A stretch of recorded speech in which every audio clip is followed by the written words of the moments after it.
ಕಾಲಜ್ಞಾನ ಪ್ರಕಾರ 2025ರಲ್ಲಿ ಏನೆಲ್ಲ ನಡೆಯುತ್ತದೆ ಎಂಬುದನ್ನು ನಾವು ಈ ವಿಡಿಯೋದಲ್ಲಿ ನೋಡೋಣ. ಪ್ರಾಚೀನ ಕಾಲದಲ್ಲಿ ಋಷಿಮುನಿಗಳು ಮುಂದೆ ನಡೆಯುವ ವಿಷಯವನ್ನು ಆಧರಿಸಿ ಪುಸ್ತಕಗಳನ್ನು ಬರೆಯುತ್ತಿದ್ದರು. ಅಂತಹ ಋಷಿಮುನಿಗಳಲ್ಲಿ ಒಬ್ಬರಾದ ಪೋತಲೂರು ಶ್ರೀ ವೀರಬ್ರಹ್ಮೇಂದ್ರ ಸ್ವಾಮಿ ಕೇವಲ ತಮ್ಮ 17ನೇ ವಯಸ್ಸಿನಲ್ಲಿ ಭವಿಷ್ಯವನ್ನು ಅರಿತು ಕಾಲಜ್ಞಾನಂ ಎಂಬ ಪುಸ್ತಕವನ್ನು ತಾಳೆಗರಿಗಳ ಮೇಲೆ ಬರೆದಿದ್ದಾರೆ. ಬರೆದಿರುವ ಕಾಲಜ್ಞಾನದಲ್ಲಿ ಇಲ್ಲಿವರೆಗೂ ಹಲವಾರು ಘಟನೆಗಳು ನಡೆದಿವೆ ಹಾಗೂ ಮುಂದೆ ಹಲವು ಘಟನೆಗಳು ನಡೆಯುವ ಚಾನ್ಸಸ್ ಸಹ ಇದೆ. ಹಾಗಾದರೆ ಈ ವಿಡಿಯೋದಲ್ಲಿ ಈ ಹಿಂದೆ 800 ವರ್ಷಗಳ ಹಿಂದೆ ಬರೆದಿರುವ ಪುಸ್ತಕದಲ್ಲಿ ಯಾವೆಲ್ಲ ಘಟನೆಗಳು ಇಲ್ಲಿಯವರೆಗೆ ನಡೆದಿವೆ, ಯಾವೆಲ್ಲ ಘಟನೆಗಳು 2025ರಲ್ಲಿ ನಡೆಯಬಹುದು ಎಂಬುದನ್ನು ನೋಡೋಣ. ಈ ವಿಡಿಯೋ ತುಂಬ ಇಂಟ್ರೆಸ್ಟಿಂಗ್ ಆಗಿ ಇರುತ್ತದೆ, ಸೊ ನೀವು ತಪ್ಪದೆ ಪೂರ್ತಿಯಾಗಿ ನೋಡಿ. ಇಷ್ಟ ಆದರೆ ಒಂದು ಲೈಕ್ ಮಾಡಿ. ಮೊದಲು ನಾವು ವೀರಬ್ರಹ್ಮೇಂದ್ರ ಸ್ವಾಮಿ ಹೇಳಿದ ಯಾವ ವಿಷಯಗಳು ನಡೆದಿವೆ ಎಂಬುದನ್ನು ನೋಡೋಣ. ಮೊದಲನೆಯದು ಹಿಂದೂಗಳ ಪವಿತ್ರ ಕ್ಷೇತ್ರ ಕಾಶಿ. ಈ ದೇವಾಲಯ 40 ದಿನಗಳ ಕಾಲ ಮುಚ್ಚಿ ಹಾಕಲಾಗುತ್ತದೆ ಎಂದು ಹೇಳಿದ್ದರು. ಅದರಂತೆ 1990ರಲ್ಲಿ ಭಾರೀ ಮಳೆಗಳಿಂದ ಗಂಗಾ ನದಿಯ ನೀರು ಹೆಚ್ಚಾಗಿ ಕಾಶಿಗೆ ಹೋಗುವ ಯಾತ್ರಿಗಳನ್ನು 1 ತಿಂಗಳು ಕಾಲ ನಿಲ್ಲಿಸಿದ್ದರು. ನಂತರ ಅಲ್ಲಿನ ಪ್ರವಾಹ ಕಡಿಮೆ ಆದ ಮೇಲೆ ಯಾತ್ರಿಗಳು ಮತ್ತೆ ಬರಲು ಪ್ರಾರಂಭ ಮಾಡಿದರು. ಎರಡನೆಯದು, ಒಬ್ಬ ಮಹಿಳೆ ನಮ್ಮ ದೇಶವನ್ನು 10 ವರ್ಷಕ್ಕಿಂತ ಹೆಚ್ಚಿನ ಕಾಲ ಆಳ್ವಿಕೆ ಮಾಡುತ್ತಾರೆ ಎಂದು ಹೇಳಿದ್ದರು. ಅದರಂತೆ ಇಂದಿರಾ ಗಾಂಧಿಯವರು ನಮ್ಮ ದೇಶವನ್ನು ಸುಮಾರು 16 ವರ್ಷಗಳ ಕಾಲ ಆಳ್ವಿಕೆ ಮಾಡಿದರು. ಮೂರನೆಯದು, ತೆರೆ ಮೇಲಿನ ನಾಯಕರು ರಾಜಕೀಯಕ್ಕೆ ಬರುತ್ತಾರೆ. ಇದನ್ನು ನೋಡಿ ಜನ ಮೋಸ ಹೋಗಿ ಅವರನ್ನು ಗೆಲ್ಲಿಸುತ್ತಾರೆ ಎಂದು ಹೇಳಿದರು. ಅದರಂತೆ ಎಷ್ಟೋ ಜನ ಸಿನಿಮಾ ನಟ ನಟಿಯರು ರಾಜಕೀಯಕ್ಕೆ ಬಂದು ಗೆದ್ದು ಜನರನ್ನು ಆಳ್ವಿಕೆ ಮಾಡುತ್ತಿದ್ದಾರೆ.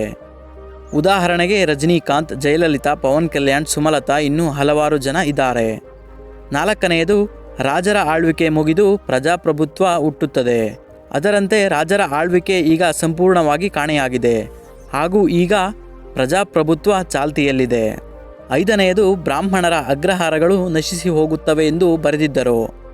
ಆಗಿನ ಕಾಲದಲ್ಲಿ ಹೆಚ್ಚಾಗಿ ಬ್ರಾಹ್ಮಣರ ಅಗ್ರಹಾರಗಳು ಇದ್ದು ಕಾಲ ಕಳೆದಂತೆ ಕಡಿಮೆ ಆಗುತ್ತಿರುವುದು ನಾವು ನೋಡಬಹುದು. ಇನ್ನು ಆರನೆಯದು, ಪ್ರಪಂಚದಲ್ಲಿ ಜನಸಂಖ್ಯೆ ಹೆಚ್ಚಾಗಿ ಜಾತಿ ಮತಗಳ ನಡುವೆ ಜಗಳಗಳು ಹೆಚ್ಚಾಗುತ್ತವೆ ಎಂದು ಬರೆದಿದ್ದರು.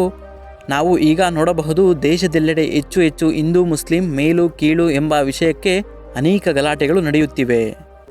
ಏಳನೆಯದು, ಕಳ್ಳಸ್ವಾಮಿಗಳು ಬರುತ್ತಾರೆ, ಜನರನ್ನು ನಂಬಿಸಿ ಮೋಸ ಮಾಡಿ ಹಣ ಗಳಿಸುತ್ತಾರೆ ಎಂದಿದ್ದರು. ಅದೇ ರೀತಿ ನಾವು ಪ್ರಸ್ತುತ ನೋಡಬಹುದು ಜಗತ್ತಿನಲ್ಲಿ ತುಂಬ ಜನ ಕಳ್ಳ ಬಾಬಾಗಳು ತಲೆ ಎತ್ತಿದ್ದಾರೆ. ಎಂಟನೆಯದು, ಎಷ್ಟೇ ಟೆಕ್ನಾಲಜಿ ಬಂದರೂ ಹುಟ್ಟು ಸಾವನ್ನು ಕಂಡುಹಿಡಿಯಲು ಆಗುವುದಿಲ್ಲ. ನಾವು ನೋಡಬಹುದು ನಮ್ಮ ದೇಹದಲ್ಲಿ ಏನೇ ಚೇಂಜಸ್ ಬೇಕಿದ್ರೂ ಮಾಡಬಹುದು, ಆದರೆ ಹುಟ್ಟು ಮತ್ತು ಸಾವನ್ನು ಇಲ್ಲಿವರೆಗೂ ಸ್ಟಾಪ್ ಮಾಡಲು ಆಗುವುದಿಲ್ಲ. ಒಂಬತ್ತನೆಯದು, ಸ್ತ್ರೀಯರು ಹಣದ ಆಸೆಗೆ ತಮ್ಮ ಮೈ ಮಾರಿಕೊಳ್ಳುತ್ತಾರೆ ಎಂದಿದ್ದರು. ಅದರಂತೆ ನಮ್ಮ ದೇಶದಲ್ಲಿ ಪ್ರಸ್ತುತ ಏನೆಲ್ಲ ನಡೆಯುತ್ತಿದೆ ಎಂದು ನೋಡಬಹುದು. ಹತ್ತನೆಯದು, ಒಂದು ಭಯಂಕರ ರೋಗ ಬರುತ್ತದೆ, ಅದರಿಂದ ಪ್ರಪಂಚವೆಲ್ಲ ಅಲ್ಲೋಲ ಕಲ್ಲೋಲವಾಗುತ್ತದೆ ಎಂದಿದ್ದರು. ಅವರು ಹೇಳಿದ ಹಾಗೆ ಕರೋನಾ ಬಂದು 2020ರಲ್ಲಿ ಏನೆಲ್ಲ ನಡೆಯಿತು ನಾವು ನೋಡಿದ್ದೇವೆ. ಇದೆಲ್ಲ ಬ್ರಹ್ಮೇಂದ್ರ ಸ್ವಾಮಿ ಹೇಳಿರುವ ಪ್ರಕಾರ ಹೇಳಿ ನಡೆದಿರುವ ವಿಷಯಗಳು. ಈಗ 2025ರಲ್ಲಿ ಏನೆಲ್ಲ ನಡೆಯುತ್ತದೆ ಎಂಬುದನ್ನು ನೋಡೋಣ. ಬೆಳಿಗ್ಗೆಯಿಂದ ಸಂಜೆವರೆಗೂ ಅಣ್ಣ ತಂಗಿ ಎಂದು ಹೇಳಿಕೊಂಡು ರಾತ್ರಿ ವೇಳೆ ರತಿಯಲ್ಲಿ ಮುಳುಗಿ ಹೋಗುತ್ತಾರೆ ಎಂದು ಹೇಳಿದ್ದಾರೆ. ಬಹುಶಃ ನಾವು ಅಟ್ ಪ್ರೆಸೆಂಟ್ ಗಮನಿಸಬಹುದು ಯುವಕ ಯುವತಿಯರು ಎಷ್ಟು ಹಾಳಾಗುತ್ತಿದ್ದಾರೆ ಎಂದು. ಮುಂದಿನ ದಿನಗಳಲ್ಲಿ ಅಣ್ಣ ತಂಗಿ ಅಕ್ಕ ತಮ್ಮ ಎಂಬ ಭೇದ ಭಾವ ಇರುವುದಿಲ್ಲ. ಅತಿಯಾದ ಊಟ, ಅತಿಯಾದ ನಿದ್ದೆಯಿಂದ ಜನರು ಸೋಮಾರಿಗಳು ಆಗಿ ಅನೇಕ ಕಾಯಿಲೆಗಳಿಗೆ ತುತ್ತಾಗುತ್ತಾರೆ ಎಂದು ಹೇಳಿದ್ದಾರೆ. ಈ ಜಗವೆಲ್ಲ ಮುಂದಿನ ವರ್ಷಗಳಲ್ಲಿ ಅನಾಥ ಮಕ್ಕಳಿಂದ ತುಂಬುತ್ತದೆ. ಅವರ ಅಪ್ಪ ಅಮ್ಮ ತಮ್ಮ ತಮ್ಮ ಆಸೆಗಳಿಗೆ ಮಕ್ಕಳನ್ನು ಬಿಟ್ಟು ಬೇರೆ ಕಡೆ ಸಂಸಾರ ಓಡುತ್ತಾರೆ. ಮಕ್ಕಳನ್ನು ಬೀದಿಗೆ ಬಿಡುತ್ತಾರೆ. ಇದರಿಂದ ಅನೇಕ ಮಕ್ಕಳು ಅನಾಥರಾಗುತ್ತಾರೆ.